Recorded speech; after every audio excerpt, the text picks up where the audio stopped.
Сәлем достар, мінеке бүгін 123 сабақ, үй тапсырмасы 7-ші есеп. Тапсырма үшбұрыштың қабырғаларын өлшеп және периметрін тап дейді. Бірінші А деп алайық. А қабырғасы мынау осы болсын. Енді соны өлшейік.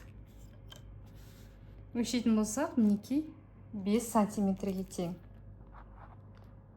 5 сантиметр. Одан кейін Б қабырғасы. Б қабырғасы, мына екі нүктен Б қабырғасы деп алайық. 3 сантиметрге тең. 3 сантиметр және С қабырғасы деп алайық. Мына астын 6, мінеке 6 сантиметрге тең. 6 сантиметр. Енді қабырғаларын өлшедік, енді бізге периметрін табу керек. Периметрін табу үшін алдымен біз формуланы есімізге түсірейік. Үшбұрыштың периметрін қалай табамыз? Үшбұрыштың периметрі формуласы А қосу Б қосу С.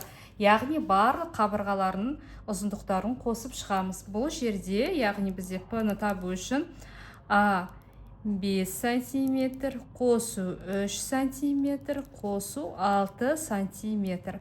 Мінеке периметрді осылай табамыз. Енді барлығын қосып шығайық. 5-ке жалпы былайынан қосайықшы. 3 пен 6-ны қоссақ 9, 9-ға 5 қоссақ 14. Сонда 14 сантиметр болады периметрі. Жауабы периметрі тең 14 сантиметрге. Мінеке 7-ші есепті осылай шығарамыз. Каналыма тіркеліп, видеоға лайк басуды ұмытпаңыздар. Рахмет!